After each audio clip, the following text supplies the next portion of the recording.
এটা আল্লাহ পাকের অসীম দয়া যে আমরা যদি দুনিয়ার প্রত্যেকটা কাজ মুহাম্মদ সাল্লাল্লাহু আলাইহি ওয়াসাল্লামের তরিকা এবং পদ্ধতিতে করি, তাহলে প্রতিটা কাজ ইবাদত এবং নেকির মাধ্যম হিসেবে গণ্য হবে। সকালবেলা উঠেছেন, ঘুম থেকে উঠলেন, উঠে দোয়া পড়লেন। কি দোয়া পড়লেন? আলহামদুলিল্লাহিল্লাযী আহিয়ানা বা'দা মা আমাতানা ওয়া ইলাইহিন নুশুর। মাশাআল্লাহ। ঘুমানোর সময় কি পড়েছিলেন? আল্লাহুম্মা বিইসমিকা আমুতু ওয়া আহইয়া। অথবা আরো কিছু আমল আছে আপনি করতে পারেন চাইলে, যেমন সূরা মুলক তেলাওয়াত করতে পারেন। ফজিলত, আপনাকে কবরের আযাব থেকে বাঁচানো হবে ইনশাআল্লাহ। আপনি আয়াতুল কুরসি তেলাওয়াত করতে পারেন। ফজিলত, সারা রাত একজন ফেরেশতা আপনাকে পাহারা দিবে ইনশাআল্লাহ। আপনি সূরা ফালাক, নাস, ইখলাস পড়ে ঘুমাতে পারেন এবং হাত দুটোকে একত্রিত করে ফু দিয়ে মাথা থেকে নিয়ে যতদূর পর্যন্ত হাত যায় মাসাহ করতে পারেন। ঘুমের মধ্যে আপনার কোনো সমস্যা হবে না ইনশাআল্লাহ। ঘুমের মধ্যে অনেক সময় প্রবলেম হয় না? দুঃস্বপ্ন দেখে মানুষ, ভয় পায়, অস্থির হয়ে পড়ে।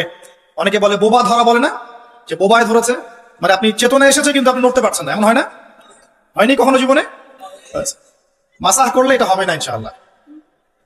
তারপরে 33 বার সুবহানাল্লাহ, 33 বার আলহামদুলিল্লাহ, 34 বার আল্লাহু আকবার। এরপর দোয়া পড়লেন, ঘুমিয়ে গেলেন। এছাড়াও সূরা কাফিরুন পড়তে পারেন, কুল ইয়া আইয়ুহাল কাফিরুন।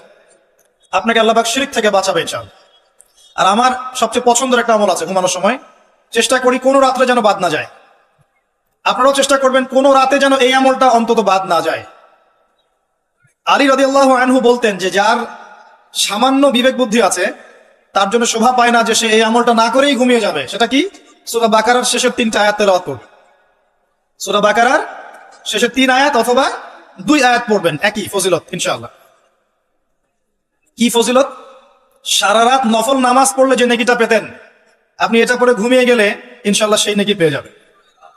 যদি আপনার নিয়াত থাকে তাহাজ্জুদের, ইনশাআল্লাহ আপনি পেয়ে যাবেন। এই যে কাজগুলো করে ঘুমালেন, আপনি 3 ঘন্টা বা 6 ঘন্টা ঘুমিয়েছেন, এই যে পুরো সময়টা আপনি ঘুমিয়েছিলেন, এই পুরো সময়টার জন্য আপনার আমলনামায় নেকি লেখা হবে। অথচ ঘুমের দরকার কার ছিল? আমার না আল্লাহর? কার স্বার্থ এখানে? আমার স্বার্থ। ওয়াজআলনা নাওমাকুম সুবাতা, ঘুমকে বানিয়েছি আরামের, বিশ্রামের মাধ্যম। বিশ্রাম আমি নিলাম, রেস্ট আমি নিলাম, আমি ঘুমালাম, আবার নেকিও কে পেল? আমি। কারণ কি? কারণ আমি ঘুমিয়েছি মুহাম্মদ সাল্লাল্লাহু আলাইহি ওয়াসাল্লামের তরিকা এবং সুন্নাহ অনুযায়ী। ডান কাত হয়ে যদি পারেন ওযু করে নিতে পারেন, আরো ভালো হয়। তো এই যে ঘুমালেন, নেকি হয়ে গেল। ঘুম থেকে উঠলেন, দোয়া পড়লেন, নেকি হয়ে গেল। এবার আপনি টয়লেটে যাচ্ছেন, টয়লেটে যাওয়ার সময় বলছেন কি? আল্লাহুম্মা ইন্নী আউযু বিকা মিনাল খুবসি ওয়াল খাবাইস। এই যে টয়লেট করছেন, এই সময়টুকুতে নেকি পাচ্ছেন। বের হচ্ছেন, বলছেন গুফরানাকে। ওযু করছেন, বিসমিল্লাহ বলে শুরু করছেন। ওযু করার পরে বলছেন কি? আশহাদু আল্লা ইলাহা ইল্লাল্লাহ ওয়াহদাহু লা শারীকা লাহু ওয়া আশহাদু আন্না মুহাম্মাদান আবদুহু ওয়া রাসূলুহু আল্লাহুম্মা ইজআলনি মিনাত তাওয়াবিন ওয়াজআলনি মিনাল মুতাতাহহিরিন। ওযুটা কি হয়ে গেল? নেকি হয়ে গেল। এভাবে আপনি নামাজে যাচ্ছেন। এবার এই যে মসজিদে যাচ্ছেন পায়ে হেঁটে, প্রত্যেক পদক্ষেপে আপনার গুনাহ মাফ হচ্ছে, প্রত্যেক পদক্ষেপে আপনার নেকি হচ্ছে এবং রহমত বরকত হচ্ছে। এছাড়াও আপনার মর্যাদা আল্লাহর কাছে বাড়ছে। সালাতে নামাজ, মানে জামায়াতে সালাত পড়ছেন, নরমালি নামাজ পড়লে আপনি যে নেকি পেতেন তার চাইতে 25 বা 27 গুণ বেশি পাচ্ছেন। এবং একটা সামাজিক ঐক্য গড়ে উঠছে। সামাজিক ঐক্য, মুসলিমদের মধ্যে ভেদাভেদহীন একটা সাম্যের সমাজ গড়ে উঠছে নামাজের মধ্য দিয়ে, তাই নয় কি? নামাজটা নেকি। নামাজ শেষ হয়ে গেল, আপনি এখন বসে বসে জিকির আজগার করছেন। নামাজের পরে জিকির আছে না? নাকি ইমাম সাহেবের সাথে একটা মোনাজাত দিয়েই চলে যাবেন? কি করবেন? তাসবিহ তাহলিল নাই? আস্তাগফিরুল্লাহ আস্তাগফিরুল্লাহ আস্তাগফিরুল্লাহ নাই? আল্লাহুম্মা আনতাস সালাম ওয়া মিনকাস সালাম তাবারাকা ইয়া যাল জালালি ওয়াল ইকরাম নাই? আল্লাহুম্মা আইন্নি আলা যিকরিকা ওয়া শুকরিকা ওয়া হুসনি ইবাদাতিক নাই? আয়াতুল কুরসি নাই? ফালাক, নাস, ইখলাস, অনেক তাসবিহ তাহলিল আছে। 33 বার সুবহানাল্লাহ, 33 বার আলহামদুলিল্লাহ, 33 বার আল্লাহু আকবার, কালিমা শাহাদাত আছে না? এবং আপনি দোয়াও করবেন, কারণ ফরজ সালাতের পরে দোয়া কি হয়?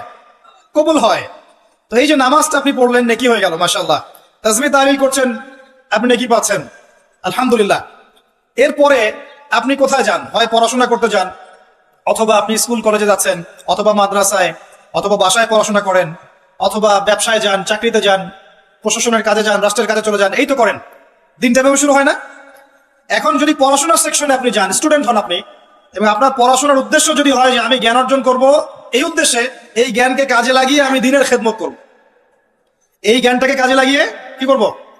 দিনের উপকার করব, দিনের খেদমত করব, মানুষের উপকার করব, জাতির, দেশের, আপনার উম্মার, জনগণের কল্যাণ করব, ভালো কিছু করব, আপনার এই জ্ঞান অর্জনটা কি হবে জানেন? ইবাদত, এবং এটা বড় ইবাদত। আমলের চেয়ে ইলমের মূল্যটা বেশি। আল ইলমু ক্বাবলা আল কওলি ওয়াল আমাল, কথা কাজের আগে হচ্ছে জ্ঞান। আর যারা মাদ্রাসায় পড়বেন এই উদ্দেশ্যে যে আমি এই জ্ঞান অর্জনের মধ্য দিয়ে উম্মাকে সংস্কার করব, নিজে দিন জানবো, মানুষকে দিন প্রচার করব, এবং দিনের প্রচার প্রসার প্রতিষ্ঠায় আমি আমার জায়গা থেকে ভূমিকা রাখবো। আমি মুহাদ্দিস হব, মুফাসসির হব, আমি ইনশাআল্লাহ বড় আলেম ফকি হব। অহংকার করব না, মানুষকে সঠিক দিনটা জানানোর জন্য, আল্লাহর সন্তুষ্টির জন্য আমি দিন শিখবো। ইবাদত হবে না? এবং তার মর্যাদা এত বেশি হবে, এত বেশি হবে। নবী সাল্লাল্লাহু আলাইহি ওয়াসাল্লাম বলেছেন, সাধারণ মানুষের উপরে নবী সাল্লাল্লাহু আলাইহি ওয়াসাল্লামের যে মর্যাদা, ইবাদত গুজারদের উপর আলেমের সেই মর্যাদা। এবং এই জ্ঞান অর্জন করতে গিয়ে আপনি যখন পা ফেলছেন, বাড়ি থেকে বের হচ্ছেন, আপনার পায়ের নিচে ফেরেশতারা সম্মানের পাখা বিছিয়ে দিবে। এমনকি আসমান জমিনের সমস্ত সৃষ্টি, এই গর্তের মধ্যে যে পিপিলিকা আছে, পিঁপড়া, এবং সমুদ্রের নিচে যত মাছ আছে, সমস্ত প্রাণী ওই আলেমের জন্য ইস্তেগফার করতে থাকে, ক্ষমা প্রার্থনা করতে থাকে। এই ফজিলত অন্য কোথাও পাবেন না। এমনকি যতক্ষণ সে ইলম অর্জনের পথে আছে, সে আল্লাহর রাস্তাতেই আছে, ফি সাবিলিল্লাহ, সে কাজ করছে। আপনি যদি জেনারেল লাইনেও পড়াশোনা করেন, কিন্তু আপনি চিন্তা করছেন আমি এই পড়াশোনা দিয়ে দেশের, জাতির, উম্মার, মানবতার কল্যাণে কাজ করব, দিনকে এগিয়ে নিব। একজন মেডিকেল ডক্টর, তিনি দিনের খেদমত করতে পারেন না? একজন ইঞ্জিনিয়ার, তিনি দিনের খেদমত করতে পারবে না? একজন ভালো সৎ পুলিশ অফিসার পারবে না? পারবে না? একজন ভালো সেনাবাহিনীর মেজর জেনারেল পারবে না? একজন সামাজিক নেতা পারবে না? একজন এমপি মন্ত্রী পারবে না? একজন পলিটিশিয়ান উম্মার খেদমত করতে পারবে না? সবাই সবার জায়গা থেকে পারবে। আল্লাহ এমন ভাবে দিনটাকে সৃষ্টি করেছে। ইসলাম এত প্রশস্ত একটা দিন যে মানুষ বিভিন্ন জায়গায় থাকবে, সে তার জায়গায় থেকেই দিনের খেদমত করতে পারবে ইনশাআল্লাহ। একজন শিক্ষক পারবে না দিনের খেদমত করতে? একজন ভালো অর্থনীতিবিদ পারবে না? সবাই পারবে। শুধু প্রয়োজন কি জানেন? দিনটা বোঝা, নিজের উপর আমল করা, এবং দিন প্রতিষ্ঠার ফিকির থাকা। একজন ডক্টরের কাছে রোগী আসছে, প্রত্যেকটা রোগী দেখছেন, দেখার সময় খালি বলছেন যে ভাই 5টা ওয়াক্ত নামাজটা ঠিক মতো পড়েন, আপনার শরীর ভালো, রিপোর্ট খুব ভালো আছে, মাঝে মাঝে একটু রোজা রাখেন। ডাক্তারের কথা শুনবে না রোগী? শুনবে না? একজন মানুষ, মনে করেন member, chairman, whoever he is, সে তার এলাকার নেতা, তো মানুষের মধ্যে জনকল্যাণমূলক কাজ করছে, শীত বস্ত্র বিতরণ করছে, রাস্তাঘাট নির্মাণ করছে, করার সময় মানুষকে বলছে যে এই যে দিলাম, এটা আল্লাহর রিজিক, তোমাদেরকে দিলাম, তোমরা আল্লাহর ইবাদত করো। বলা যাবে না? দিনের খেদমত করা যায় না? শুধুমাত্র দরকার নিয়াত। কি দরকার? নিয়াত, এবং জানা যে আমার কাজের প্রতিদানটা কি। এই যে আমি কাজগুলো করছি, এর প্রতিদান হচ্ছে আল্লাহ পরকালে আমাকে জান্নাত দিবেন। দুনিয়াতে আমি কি পাই না পাই সেটার হিসাব পরে, পরকালে আল্লাহ পাক আমাকে জান্নাত দিবেন। এভাবে আপনি আপনার জীবনের প্রতিটা কাজকেই ইবাদত বানাতে পারেন। ওয়া মা খালাকতুল জিন্না ওয়াল ইনসা ইল্লা লিয়াবুদুন। নাস্তিকদের কথা জবাব পেয়েছেন? এটা অন্য ধর্মের ক্ষেত্রে প্রযোজ্য, যে শুধু ইবাদত বন্দেগী বা পূজা অর্চনা তারা যেটা করে এটাই ইবাদত বলে গণ্য হয়, কিন্তু ইসলামের মধ্যে প্রতিটা কাজই ইবাদত বলে গণ্য হয়, যদি আপনি প্রতিটা কাজ নবী সাল্লাল্লাহু আলাইহি ওয়াসাল্লামের তরিকা এবং সুন্নাত মোতাবেক করতে পারেন। আমার কথা কি বোঝা আছে ভাই? আলহামদুলিল্লাহ। এবার ধরেন আপনি বাসায় ফিরে আসলেন, মাঝখানে জোহরের নামাজ পড়েছেন, আসরের নামাজ পড়েছেন জামাতে, জামাত যদি ছুটে যায়, বাসায় জামাত করেছেন, বা আপনার অফিসে জামাত করেছেন, ব্যবসা প্রতিষ্ঠানে জামাত করেছেন, অথবা একাই হয়তো পড়তে বাধ্য হয়েছেন, পড়েছেন, নামাজ পড়েছেন। নামাজ পড়ার পরে আপনি সন্ধ্যায় বাসায় ফিরে আসলেন। বাসায় ফিরে আমরা কি করি? পরিবারকে সময় দেই না? ওখানে খাওয়া দাওয়া করি, গল্প গুজব করি, পরিবারকে সময় দেই। এখন অবশ্যই এই সময় দেওয়ার প্রবণতা কমে যাচ্ছে, সবার হাতে হাতে এখন স্মার্টফোন। একটা বাসায় 10টা জগৎ, আর একটা বাসায় 10টা মেম্বার, 10 জনের 10টা ফোন, 10টা আলাদা আলাদা পৃথিবী একটা বাসার মধ্যে। আগে ওই যে টেলিভিশন ছিল না, এখন তো টেলিভিশন উঠে যাচ্ছে, তাই না? আগে যখন টেলিভিশন ছিল, টেলিভিশন কিন্তু ড্রয়িং রুমের মধ্যে ছিল, মনে আছে? মানে বাসার সব মেম্বার একসাথে বসে টিভি দেখতো। এখানে কিন্তু অশ্লীলতার পরিমাণটা একটু কম ছিল, চাইলে যে কোনো চ্যানেল সে দেখতে পারবে না। পারবে? পারবে না। এখন ঘরে ঘরে স্মার্টফোন, ও যা ইচ্ছা তাই করতে পারে। আমরা হয়তো মনে করছি বাসা থেকে টিভি সরিয়ে দিয়েছি, একটা জিহাদ করেছি, মাশাআল্লাহ। ওই টিভি সরিয়ে যে ঘরে ঘরে আবার একটা জেনার মেশিন ঢুকিয়ে দিয়েছি, এটা বুঝতে পারছি না। তো এই যে পরিবারকে সময় দেয়া, এটা কিন্তু ইবাদত। পরিবারের খোঁজ খবর নেয়া, স্ত্রীর সাথে কথোপকথন করা, পরিবারের সমস্যাগুলোকে ডিল করা, একসাথে খেতে বসা, একসাথে এক দস্তরখানায় খেতে বসা, প্রয়োজনে বড় প্লেট নেওয়া, প্লেটের চারপাশে সবাই মিলে খাবে, এটাও সুন্নাহ। এতে করে মহব্বত বাড়বে, খাবারে বারাকা হবে। আমরা কিন্তু এগুলো পালন করি না, সংস্কৃতি নাই আমাদের মধ্যে, চর্চা নাই। বাচ্চা কাচ্চাদেরকে সময় দেই না। বাচ্চা কাচ্চাকে পিতা মাতা সময় না দিলে এই বাচ্চা কার কাছে মানুষ হবে? কাজের বুয়ার কাছে মানুষ হবে, তাই না? অথবা ডে কেয়ার সেন্টারে মানুষ হবে। তো এই কার কার কাছ থেকে ভদ্রতা শিখবে? সে তো তাদের মানসিকতাতেই গড়ে উঠবে। তো বাচ্চা কাচ্চাদেরকে সময় দেয়া, পরিবারের সদস্যদেরকে সময় দেয়া ইবাদত। নবী করিম সাল্লাল্লাহু আলাইহি ওয়াসাল্লাম তার স্ত্রীর কোলে মাথা রেখে শুয়ে থাকতেন, ইবাদত। মাথা রেখে শুয়ে তিনি কোরআন তেলাওয়াত করতেন। আমরা যারা বৈবাহিক জীবনে আছি কখনো করেছি? মাশাআল্লাহ, কয়বার করেছেন? বেশি করতে চান না, বেশি করতে গেলে আবার সমস্যা আছে। সবকিছুর একটা কি আছে, লিমিট আছে। বেশি করতে গেলে ব্যক্তিত্ব কমে যাবে, তখন দেখবেন আপনার উপর খবরদারি করছে। ভারসাম্য বজায় রাখতে হবে। যাই হোক, এমনকি তিনি বলেছেন, আয়েশা রাদিয়াল্লাহু আনহা তিনি বলেছেন যে আমি যে গোশতের টুকরাটা খেতাম, নবী সাল্লাল্লাহু আলাইহি ওয়াসাল্লাম ওইখানেই মুখ দিতেন যেখানে আমি ছিঁড়েছি। এবং রাতের বেলা দৌড় প্রতিযোগিতা করেছেন স্ত্রীর সাথে।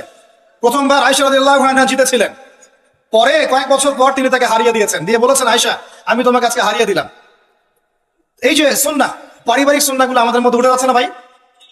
পরিবারের সবার সাথে সময় দিতে হয়, খোঁজ খবর নিতে হয়, কথাবার্তা বলতে হয়। স্পেশালি বাচ্চাদের ব্যাপারে খেয়াল রাখতে হয়। বাচ্চা কাচ্চা যারা আছে এরা কাদের সাথে মিশছে, কাদের সাথে মিশছে, কাদের সাথে খেলছে, যে স্কুলে পড়ছে ওর পরিবেশটা কেমন, যে মাদ্রাসা যাচ্ছে ওর পরিবেশটা কেমন, ওকে কারা পড়াচ্ছে, কাদের কাছ থেকে দিন শিখছে, সে কাদের কাছ থেকে ইলম শিখছে, এগুলো জানা দরকার আছে। পরিবারের ব্যাপারে সচেতন থাকতে হবে। এই কারণে আল্লাহ পাক বলেছেন কু আনফুসাকুম ওয়া আহলিকুম নারা, নিজে পরিবার, নিজে জাহান্নামের আগুন থেকে বাঁচাও, পরিবার বর্গকে বাঁচাও। কিন্তু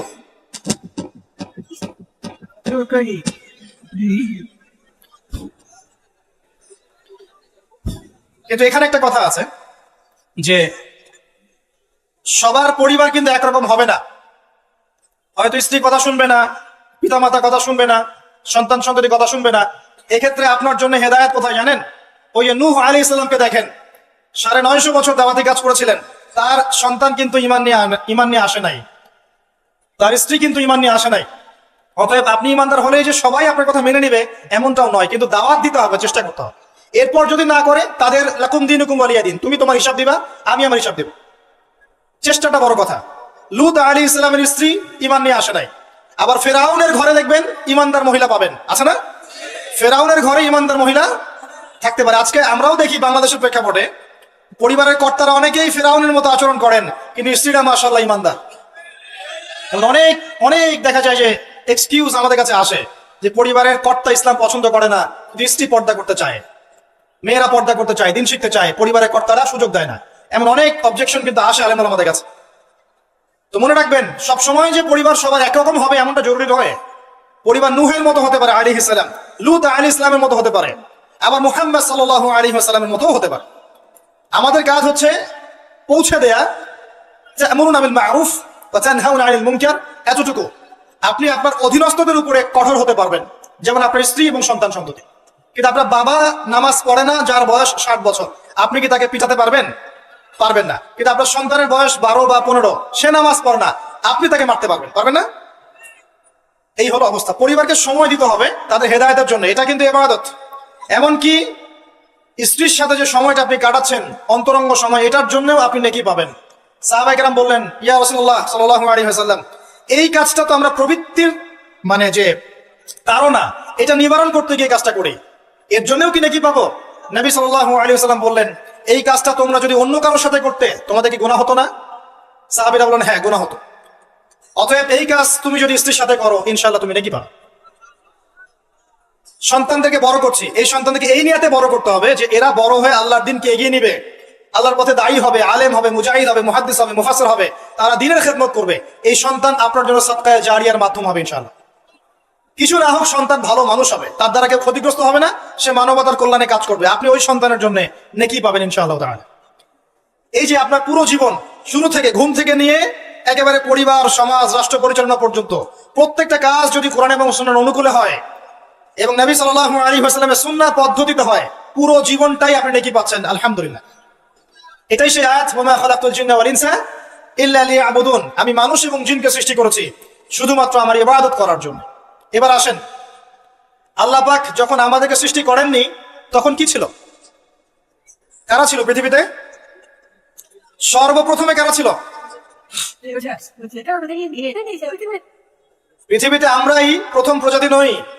আমরা তো এখন মনে করি যে পৃথিবীটা আমাদের, তাই না? আমরা এলিয়েন খুঁজে বেড়াই অন্য গ্রহে প্রাণী আছে কিনা, অথচ বোকা মানুষরা নিজেই জানে না যে এই পৃথিবীর আমরাই বাসিন্দা ছিলাম না, আমাদেরকে জান্নাত থেকে এই পৃথিবীতে পাঠানো হয়েছে। এই পৃথিবীতে আমরা ছিলাম না, এই পৃথিবীতে অন্য প্রজাতি ছিল, অন্য মাখলুক ছিল। আল্লাহ আ'লাম বিস-সাওয়াব, তারা কারা ছিল? প্রথমে আল্লাহ একা ছিলেন, কেউ ছিল? হুয়াল আউয়াল, তিনি প্রথম, এবং সবশেষে আল্লাহ পাক একা থাকবেন, কেউ থাকবে? কুল্লু মান আলাইহা ফান, আছে না? প্রথমে আল্লাহ একা ছিলেন, শেষে আল্লাহ একা থাকবেন। হুয়াল আউয়াল ওয়াল আখির ওয়াজ যাহির ওয়াল বাতিন ওয়া হুয়া বিকুল্লি শাইইন আলিম। আল্লাহ একা ছিলেন, এরপর আল্লাহ পাক সৃষ্টি করেছেন আরশ। আরশ মানে আল্লাহ পাক বিশাল সৃষ্টির মধ্যে সবচেয়ে বড় সৃষ্টি হচ্ছে আরশে আজিম। এই আরশে আজিমের নিচে আল্লাহ পাক ছায়া দিবেন কিয়ামতের মাঠে। কয় শ্রেণীর ব্যক্তিকে? 7 শ্রেণী না 6 শ্রেণী? কয় শ্রেণী? হ্যাঁ, 7 শ্রেণী। তার মধ্যে 1 শ্রেণী হচ্ছে তারা যারা তাদের যৌবন কালটাকে আল্লাহর পথে মিলিয়ে দিয়েছে। এই একটা হাদিসই যথেষ্ট যুবক ভাইদের জন্য, যুবতীদের জন্য, যারা তাদের যৌবন কালটাকে আল্লাহর পথে বিলিয়ে দিয়েছে, এদেরকে আল্লাহ পাক তার আরশের ছায়া ছায়া দিবেন। ওই দিন ওই ছায়া ছাড়া কোনো ছায়া থাকবে? আল্লাহ পাক আরশ সৃষ্টি করেছেন, আরশটা ছিল পানির উপরে। কার উপরে? কানা আরশুহু আলাল মা, তার আরশটা ছিল পানির উপরে। এরপর আল্লাহ পাক 6 দিনে সৃষ্টি করেছেন পুরো মহাবিশ্ব। কয় দিনে? 6 দিন। আমাদের দিনের মতো দিন না, আল্লাহর কাছে শুধু যে কিয়ামতের দিনটাই আমাদের হিসেবে 50,000 বছরের সমান। কত বছর ভাই? 50,000 বছরের সমান একদিন, কিয়ামতের দিন। কিয়ামতের দিনের কি দরকার ছিল? কি মনে হয় আপনাদের? কিয়ামতের দিনের কি দরকার ছিল? ছিল। যদি কিয়ামতের দিন না থাকতো তাহলে পৃথিবীর সব জালেম পার পেয়ে যেত। কিয়ামতের দিন আছে বলেই কোনো জালেম পার পাবে না ইনশাআল্লাহ। কোনো মাজলুমের চোখের প্রাণে বৃথা যাবে না ইনশাআল্লাহ, কারণ কিয়ামতের দিন আছে। এটা হচ্ছে মাজলুমের আশার দিন আর জালেমের জন্য হতাশার দিন। কিয়ামতের দিন না থাকতো তাহলে সমস্ত খুনি, ব্যভিচারী, ধর্ষণকারী, জালেম, ফাসেক, আল্লাহদ্রোহী সবাই পার পেয়ে যেত না। আল্লাহ পাক পার দিবেন না বলেই কিয়ামতের দিন রেখেছেন। ছোটবেলা আমরা মনে করতাম যে মানুষের জন্ম নিয়েছে, কি ভুলটা করলাম, হিসাব নিকেশ, জান্নাত জাহান্নাম, কত সমস্যা। যত দিন যাচ্ছে বুঝতে পারছি যে ভাগ্যিস কিয়ামতের দিন বলে একটা দিন আছে, নাহলে জালেমের এই জুলুমের কোনো বদলা হতো না, আর মাজলুম তার অধিকার ফিরে পেত না। তো 50,000 বছরের সমান ওই দিন মানুষ অস্থির হয়ে যাবে এই কারণে বিচার শুরু হচ্ছে না কেন। একবার আদম আলাইহিস সালামের কাছে দৌড় দিবে, একবার নবী নূহ, একবার মূসা, একবার ঈসা, একবার ইব্রাহিম, সবাইকে রিকোয়েস্ট করবে মানুষ দলে দলে গিয়ে যে আল্লাহকে বলেন অ্যাটলিস্ট বিচারটা যেন শুরু করেন। অপেক্ষা করা কাজটা কষ্টকর না ভাই? কারোর জন্য অপেক্ষা করা কষ্টকর না? অপেক্ষা করতে করতে ঘামে একদম গলা পর্যন্ত ডুবে যাবে। আল্লাহ পাক হেফাজত করুন আমাদেরকে। ওই 7 শ্রেণীর মানুষের মধ্যে আল্লাহ পাক আমাদেরকে আশ্রয় দান করুন, আল্লাহুম্মা আমিন। এরপরে যেটা বলছিলাম যে এই 50,000 বছরের সমান দিনে একজন ব্যক্তি আপনার আমার জন্য সুপারিশ করবে, তার নাম কি? এবার হাত উঁচু করেন, কতজন আপনাদের মধ্যে ওই ব্যক্তির সাল্লাল্লাহু আলাইহি ওয়াসাল্লাম তার জীবনী পড়েছেন জীবনে একবার? অনেস্টলি বলবেন, সততার সাথে। হাত নামান।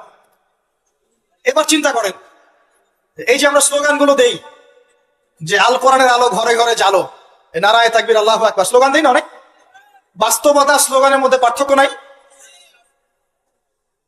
যখন আপনি দেখবেন প্রতিটা যুবক বা প্রত্যেক ব্যক্তি আমাদের সমাজের মধ্যে নবী সাল্লাল্লাহু আলাইহি ওয়াসাল্লামের জীবনী সম্পর্কে ভালো ধারণা রাখে, কোরআনুল কারীম মাশাআল্লাহ তেলাওয়াত করতে জানে, কোরআনের অর্থ বোঝার চেষ্টা করে, মাশাআল্লাহ হকপন্থী আলেম ওলামাদের কাছে যায়, আত্মশুদ্ধি অর্জন করে, হালাল খায়, পারিবারিক আদর্শ সুন্দর করে গড়ে তোলার চেষ্টা করে, ন্যায়ের পথে তাকে অন্যায় করে না, তখন অটোমেটিকলি কোরআনের আলো ঘরে ঘরে জ্বলবে না?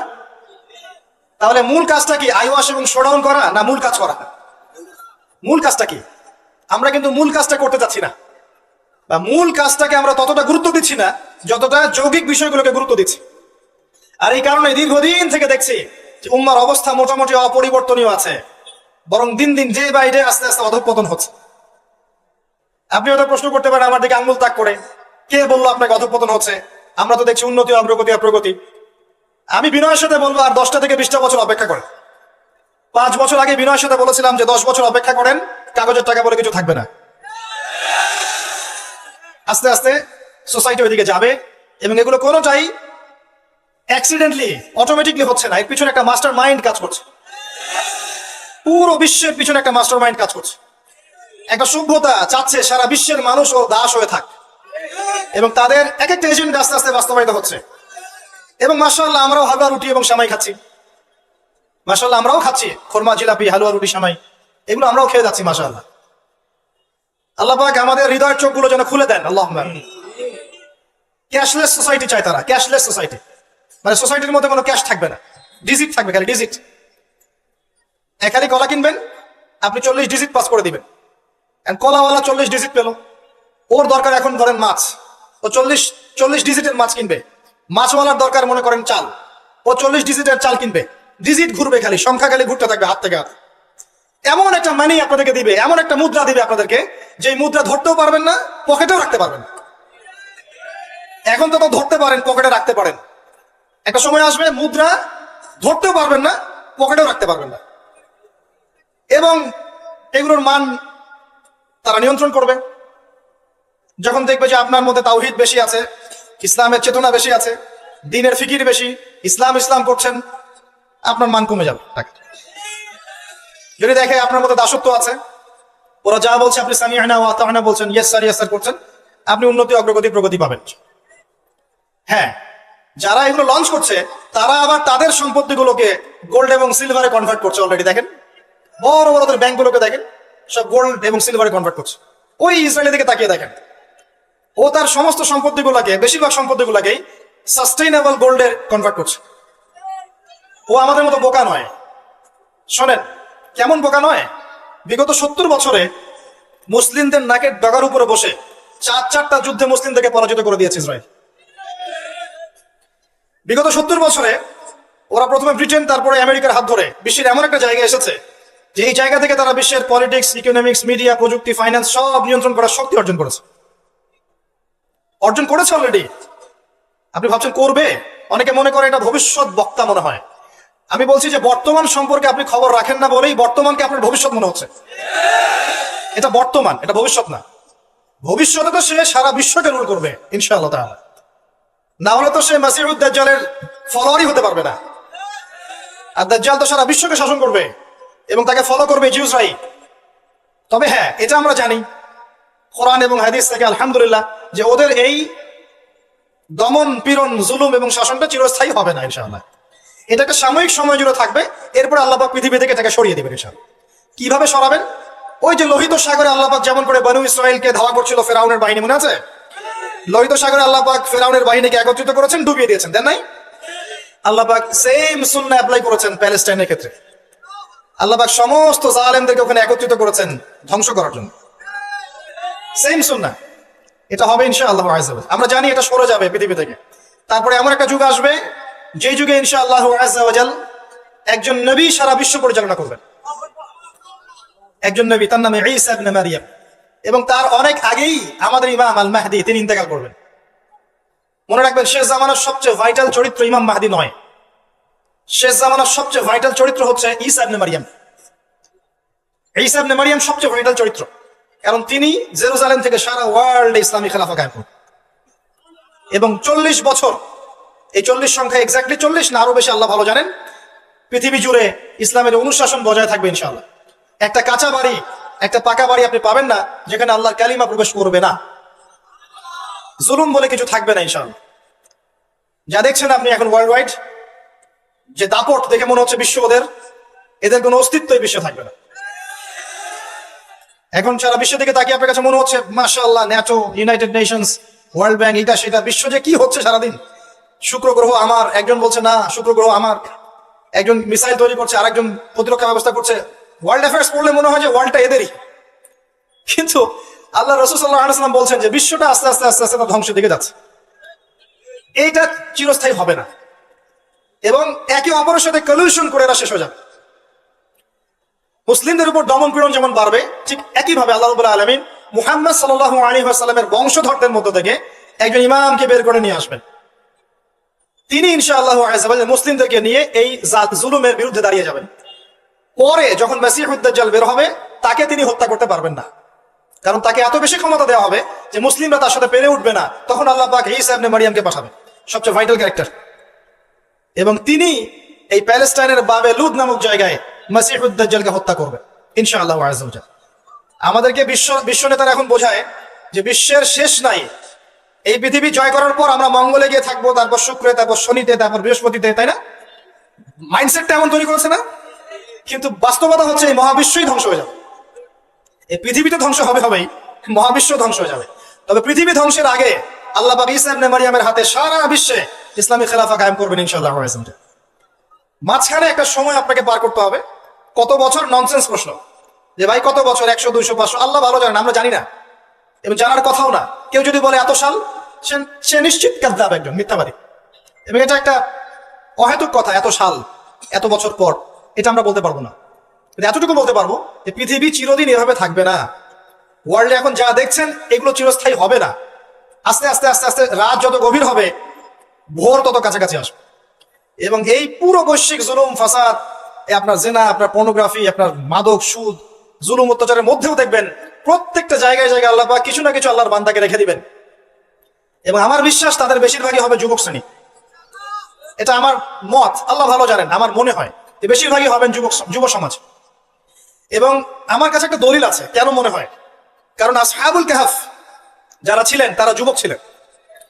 প্রত্যেক যুগে যুগে আসহাবুল কাহফ থাকবেন ইনশাআল্লাহ তাআলা। তাদের হাতেই আল্লাহ পাক ইনশাআল্লাহ তাআলা এই দিনটাকে আমানত হিসেবে রাখবেন।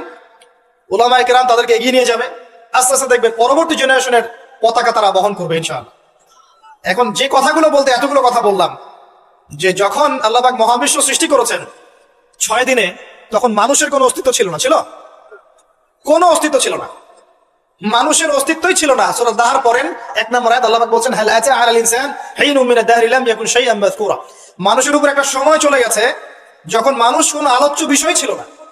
এখন সারা ওয়ার্ল্ডের দিকে তাকালে মনে হয় যে মানুষই সবকিছু, তাই না? অথচ মানুষের বাইরে যে একটা জাতি আছে, জিন জাতি, এটাকে বিশ্বাসই করে না মানুষ।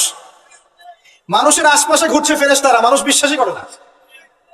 আল্লাহ পাক আছেন আরশে আজিমে, তার উপরে, মানুষ বিশ্বাসই করে না যে আল্লাহ বলে কেউ আছে। মানুষ মনে করে বিগ ব্যাং থেকে সব সৃষ্টি হয়েছে। হ্যাঁ, অনেক মানুষ মনে করে যে আল্লাহ বলতে কেউ নাই, সবকিছু বিগ ব্যাং থেকে সৃষ্টি হয়েছে। অথচ আল্লাহ পাক কোরআনে বলেছেন আওয়ালাম ইয়ারাল্লাযীনা কাফারু, সূরা আম্বিয়া 30 নম্বর আয়াত, আন্নাস সামাওয়াতি ওয়াল আরদা কানাতা রাতকান ফাফাতাকনাহুমা। কাফেররা কি লক্ষ্য করে দেখে না এই মহাবিশ্ব এবং পৃথিবী একটা বিন্দুর মধ্যে ছিল, আমি এটাকে পৃথক করে দিয়েছি, পার্থক্য করে দিয়েছি। ওয়াজআলনা মিনাল মাই কুল্লা শাইইন হাই, প্রত্যেক জীবন্ত প্রাণীকে সৃষ্টি করেছি পানি দ্বারা। আফালা ইউমিনুন, এরপরেও কি তারা বিশ্বাস করবে না? যারা সায়েন্সের ছাত্র, নিউক্লিয়াস সম্পর্কে পড়ে দেখেন, সাইটোপ্লাজম সম্পর্কে পড়ে দেখেন, ওখানে কতটুকু পানি আছে, কত অংশ পানি আছে। আল কোরআন বৈজ্ঞানিক, সম্পূর্ণ বৈজ্ঞানিক, কিন্তু বিজ্ঞান কোরআনিক হতেই হবে জরুরি না। বিজ্ঞানের কোনটা সত্য কোনটা মিথ্যা এটা কোরআন দিয়ে মানদণ্ড হিসেবে যাচাই করা যাবে। কোরআনের কোনটা সত্য কোনটা মিথ্যা এটা বিজ্ঞান দিয়ে যাচাই করা যাবে না। আল্লাহ পাক সৃষ্টি করেছেন, এরপরে মানুষকে সৃষ্টি করে একা ছেড়ে দেননি। আল্লাহ পাক প্রথমে নাম শিখিয়েছেন, সমস্ত জ্ঞান শিখিয়েছেন কাকে? আদম আলাইহিস সালামকে। ওয়াল্লামা আদম আল আসমা কুল্লাহা, মহাবিশ্বের সমস্ত নাম আমি আদমকে শিখিয়েছি। সুবহানাল্লাহ। আমাদের পিতা আদম আলাইহিস সালামের ডিএনএ এর মধ্যে জ্ঞান ছিল, সমস্ত জ্ঞান ছিল, যা আল্লাহ পাক শিখিয়েছে। বাই ডিএনএ আমাদের মধ্যে জ্ঞানগুলো এসেছে, এমনি এমনি আসেনি। মানুষ একটা বুদ্ধিবৃত্তিক প্রাণী না? অটোমেটিকলি কি মানুষ জ্ঞান শিখে ফেলেছে? আল্লাহ এই জ্ঞান আদম আলাইহিস সালামকে শিখিয়েছেন, তার বংশধরদের মধ্যে জ্ঞান ছড়িয়ে পড়েছে। এরপর আল্লাহ পাক জান্নাতে রেখেছেন, শর্ত দিয়েছেন কি? ওয়ালা তাকরাবু ওয়ালা তাকরাবা হাযিহিশ শাজারা, তোমরা দুজন এই গাছের কাছে যাবে না। পরীক্ষা, গাছটার নাম কি? এটা হচ্ছে ওই প্রশ্নের মতো ঈসা আলাইহিস সালাম কবে আসবেন। গাছটার নাম কি? এটা ওই প্রশ্নের মতো যে দাজ্জালের আসল নাম কি হবে, ইমাম মাহদী কত সালে আসবেন। এগুলো ওই প্রশ্নের মতো যে ওই গাছটার নাম কি ছিল। প্রয়োজন নাই গাছের নামের আমার। গাছটা ছিল একটা টেস্ট, পরীক্ষা। গাছের কাছেও যেও না, চলে গেলেন। কার প্ররোচনা চলে গেলেন? ইবলিস। তার নাম কি? ইবলিস। আচ্ছা, ইবলিস আমল করতো না? ইবলিস ফেরেশতাদের সর্দার ছিল না? কি কারণে আল্লাহ পাক তাকে বহিষ্কার করলেন? অহংকার, রাইট। আবা ওয়াস্তাকবারা, সিজদা করি নাই। খলাকতানি মিন নার ওয়া খলাকতাহু মিন তিন, আমাকে সৃষ্টি করেছেন কি দিয়ে? আগুন। তাকে সৃষ্টি করেছেন মাটি। এটাকে বলে আত্ম অহংকার, ইগো। মনে রাখবেন, আপনার যত বড় সার্টিফিকেট থাকুক, কেমব্রিজ থেকে, অক্সফোর্ড থেকে, হার্ভার্ড থেকে বা দারুল উলুম থেকেই, যদি আপনার কাছে অনেক বড় বড় সার্টিফিকেট থাকে কিন্তু মনের মধ্যে অহংকার থাকে, আপনার মনের মধ্যে নূর আসবে না। যদি আসতো তাহলে ইবলিসের মনে আসতো। তার জ্ঞানের কোনো কমতি ছিল না। ওয়াস্তাকবার, সে অহংকার করেছিল। আর অহংকার কাকে বলে? বাতরুন নাস, বাতরুল হক ওয়া গামতুন নাস, সত্যকে প্রত্যাখ্যান করা এবং অন্যদেরকে ছোট করা, আন্ডার এস্টিমেট করা। আর আমাদের সংস্কৃতি এখন হচ্ছে অন্যকে আন্ডার এস্টিমেট করা। আমাদের চরিত্রই হয়ে গেছে এমন, গীবত, তোহমত, অপবাদ, সমালোচনা, কাদা ছোড়াছড়ি, চুল ছেঁড়াছেড়ি, এগুলোই সংস্কৃতি। যতক্ষণ আমরা এই কাজগুলো করতে থাকি ততক্ষণ ওই যে ইসরায়েল, সে আরো 10টা মিসাইল বানিয়ে ফেলে। এই জন্যই বলি যে আমরা মাঝে মাঝে জিলাপি খাই, কোরমা খাই, আর তারা তাদের কাজের দিকে এগিয়ে যায়। প্রথম থেকে হালুয়া রুটি বলেছিলাম, অনেকে রাগ হয়েছিল, ওই জন্য হালুয়া রুটি শব্দটা বলি না, আর বলি জিলাপি আর কোরমা খাই। এখন অনেকে রাগ হয় না। তো বাস্তবতা এমন ভাই, শোনেন, এই জায়গায় 1 মিনিট সময় দেন। একটা সময় ছিল, এই জায়গাটা খুব ভালো করে শোনেন, একটা সময় ছিল আবু বকর সিদ্দিক রাদিয়াল্লাহু আনহুর যুগ, ওমর ইবনুল খাত্তাব, উসমান বিন আফফান, আলী ইবনে আবি তালেব, উমাইয়া খেলাফত, আব্বাসীয় খেলাফত, ফাতেমি, মামলুক, কর্ডোভা, উসমানীয়, এই যে খেলাফত ছিল। স্বর্ণযুগের মধ্যে ইসলাম বেশি ছিল, আস্তে আস্তে ইসলাম কমতে থাকে, কিন্তু অ্যাটলিস্ট মুসলিমদের একটা শক্তি ছিল, মুসলিমদের একটা ল্যান্ড ছিল, একটা ইমারা ছিল, একটা জামায়া ছিল, খেলাফা ছিল, আমির ছিল, ইকোনমিক পাওয়ার ছিল, প্রযুক্তি ছিল, সামরিক বাহিনী ছিল, সব কিছু মুসলিমদের হাতে ছিল। এরপর একটা যুগ আসলো, এই যুগের বয়স বেশি দিন না, 100, 200, 300 বছর। এই লাস্ট 200-300 বছরে দেখবেন আপনি নো স্টেট, কোনো স্টেট নাই।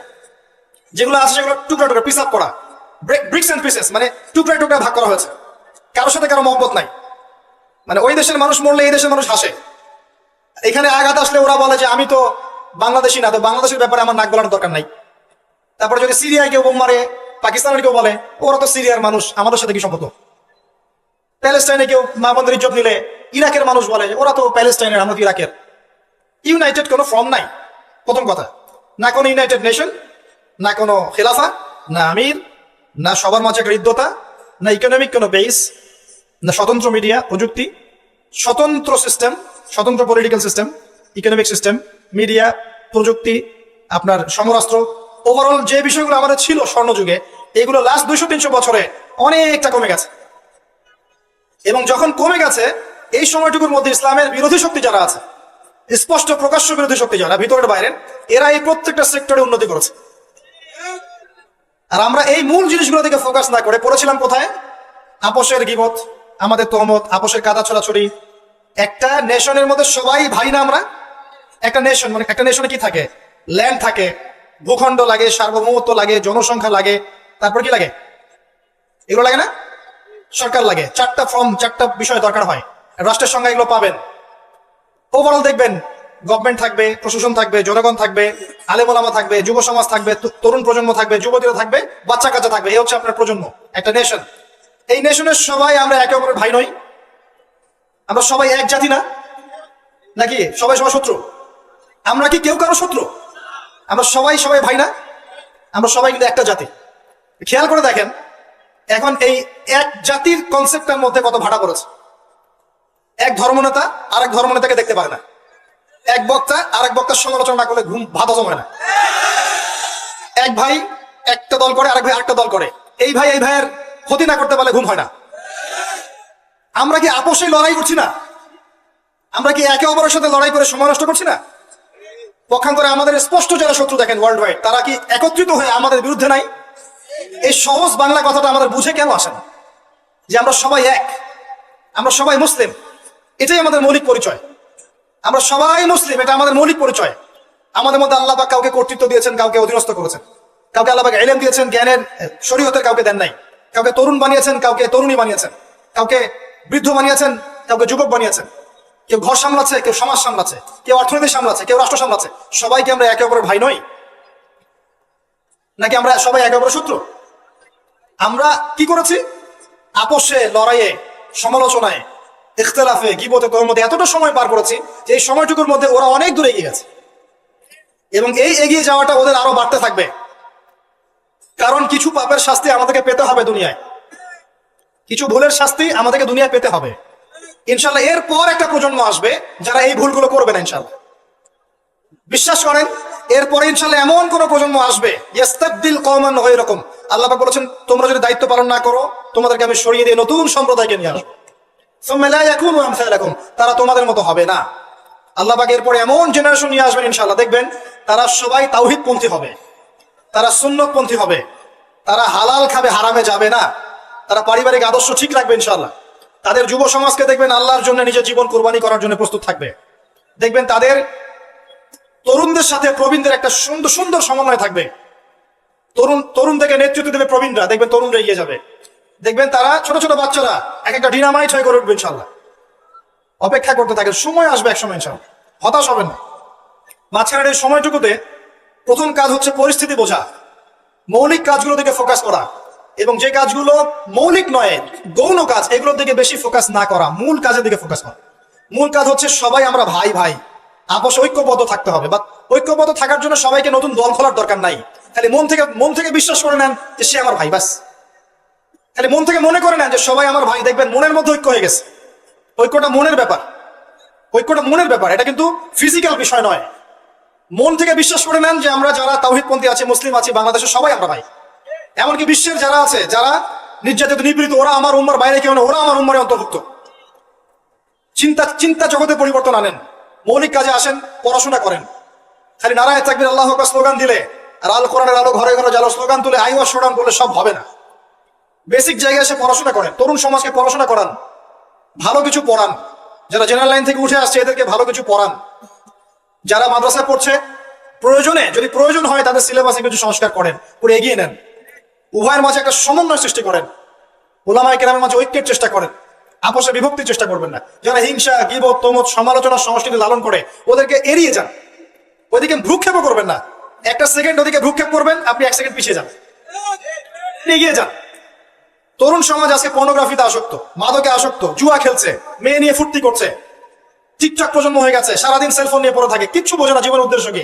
এদেরকে আল্লাহর দিকে ফেরান, নামাজের দিকে ফেরান, দিনের মেহনত বাড়িয়ে দেন, মসজিদগুলো আবাদ করেন, মাদ্রাসাগুলো গড়ে তোলেন, স্কুল কলেজ নির্মাণ করেন। আমাদের পরবর্তী প্রজন্মের বাচ্চা কাচ্চাদেরকে এমন ভাবে পড়াশোনা করান আগামী বিশ্বে করে চ্যালেঞ্জ করতে পারে। আমাদের প্রশাসনে যারা আছে তাদেরকে স্বাধীনভাবে কাজ করতে দেন, ন্যায়পরায়ণের সাথে কাজ করতে দেন, ন্যায় প্রতিষ্ঠা করার সুযোগ তাদেরকে দেন। যারা তাদের উপরে আছেন তাদের মধ্যে ইসলামকে ঢুকিয়ে দেন, আল্লাহর ভয় ঢুকিয়ে দেন, তাকওয়াকে ঢুকিয়ে দেন। তাদের সাথে দ্বন্দ্বে লিপ্ত হবেন না। একটা রাষ্ট্রের মধ্যে অরাজকতা সৃষ্টি করে রাষ্ট্রের কোনো কল্যাণ হয় না, বরং রাষ্ট্রের ক্ষতি হয়। এমন কিছু করতে যাবেন না যাতে করে একটা রাষ্ট্রের জনগণ সরকারের বিরুদ্ধে বিদ্রোহ করা শুরু করছে, এমন কিছু করতে যাবেন না। করতে গেলে উপকারের চেয়ে ক্ষতি বেশি হয়ে যাবে। বরং সৎ কাজের আদেশ, অসৎ কাজের নিষেধের মধ্য দিয়ে কাছে দেখে ভালোটা বোঝান, এতটুকু দায়িত্ব আপনার। ফাযাক্কির ইন নাফাআতিদ যিকরা ফাযাক্কির লাস্তা আলাইহিম বিমুসাইতির। আল্লাহ যদি তৌফিক দেন, আল্লাহ যদি কবুল করেন, দেখবেন এই মানুষগুলোর মধ্য থেকে উমর রাদিয়াল্লাহু আনহুর মতো মানুষ বের হয়ে যাবে ইনশাআল্লাহ।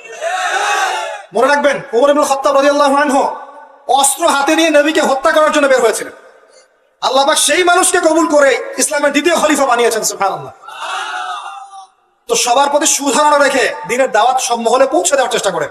আল্লাহ যদি কবুল করেন, ইসলামকে যদি সঠিকভাবে প্রেজেন্ট করতে পারেন, তারা যদি বুঝতে পারে, দেখবেন তাদের দ্বারা এমন খেদমত সম্ভব যা আমার দ্বারা সম্ভব না। এটাই আমাদের দায়িত্ব, এতটুকুই। আল্লাহ পাক আমাদেরকে কথাগুলো বোঝার তৌফিক দান করুন, আমিন। আল্লাহ পাক বর্তমান বিশ্বের প্রেক্ষাপটটা বোঝার তৌফিক দান করুন। আমাদের উম্মার মধ্যে আল্লাহ পাক ঐক্য দান করুন, আমাদের মধ্যে আল্লাহ হৃদ্যতা, ভালোবাসা দান করুন। আমরা যে একে অপরের ভাই, এই কনসেপ্টটা বোঝার তৌফিক দান করুন। আল্লাহ পাক অন্যায় এবং জুলুমকারীদের বিরুদ্ধে আমাদেরকে দাঁড়ানোর তৌফিক দান করুন। আল্লাহ পাক যুব সমাজকে খাস করে আমি দোয়া করছি, যুব সমাজকে আল্লাহ পাক যেন হেদায়েত দিয়ে ইসলামের পথে নিয়ে আসে। যারা আজকে আল্লাহ ভোলা, রাসূলকে ভোলা, আল্লাহ যেন এই বান্দাদেরকে খাস করে দয়া করে আল্লাহ এবং তার রাসূলের দিকে আসার তৌফিক দান করেন, পাঁচ ওয়াক্ত নামাজ জামাতে পড়ার তৌফিক দান করেন। আল্লাহ পাক আমাদের বিত্তশালীদেরকে দিনের জন্য অর্থ ব্যয়ের দিকে এগিয়ে আসার তৌফিক দান করেন। আমার লেকচার শেষ হয়নি। আমাদের ঊর্ধ্বতন কর্তৃপক্ষ থেকে শুরু করে চট্টবটম যারা আছি, সবাইকে যার যার জায়গা থেকে দিনের খেদমত করার তৌফিক আল্লাহ পাক দান করেন। ইসলাম যে একটা সাম্যের ধর্ম, মানবতার ধর্ম এবং সমস্ত বিষয়ের সমাধান যে ইসলামে আছে, এটা বোঝার তৌফিক আল্লাহ পাক তাদেরকে দান করুন এবং আমাদেরকেও সঠিকভাবে উপস্থাপন করার তৌফিক দান করুন। আল্লাহ পাক আমাদের মধ্যে যেন ভুল ত্রুটিগুলোকে মাফ করে দেন। যদি আল্লাহ আমাদের দ্বারা পসিবল না হয়, আমরা যদি এগুলো যোগ্য না হয়ে থাকি, আল্লাহ পাক যেন আমাদেরকে সরিয়ে দিয়ে অন্য এমন সম্প্রদায় নিয়ে আসেন যারা এই কাজগুলো করতে পারবে ইনশাআল্লাহ। আল্লাহুম্মা। তারপরেও আমরা চাই আল্লাহর জমিনে আল্লাহর দিনটা যেন বিজয় হয়। আল্লাহুম্মা। শেষ করার আগে আমি আর কিছু কথা বলে শেষ করছি যে আল্লাহ পাক এই দুনিয়ার জীবনে যে মানুষকে সৃষ্টি করে পাঠিয়েছেন ওই জান্নাত থেকে, এমনি এমনি পাঠান নাই প্রিয় ভাইরা। সময় আপনি পাবেন সর্বোচ্চ 60, 70, 80, 100 বা 120 বছর, এর বেশি সময় হয়তো আপনি পাবেন না। এই সময়টুকুর মধ্যে আপনার আমার কর্তব্য হচ্ছে জীবনটাকে ভাগ করে ফেলা। জীবনের কোন কোন জায়গায় কাজ করতে হবে ফিক্স করা। মনে করেন আপনার বয়স 30 বছর, শোনেন আপনাদের চেয়ে আমার তারা বেশি আছে, তারপর আমি কথাগুলো বলে যেতে যাচ্ছি। মনে করেন আপনার বয়স 30 বছর, রাত্রে ঠান্ডা মাথা চিন্তা করেন এই 30 বছরে আপনি কি কি পাপ করেছেন, কাগজে কলমে লিখে ফেলেন। আপনি অনেকগুলো পাপ খুঁজে পাবেন।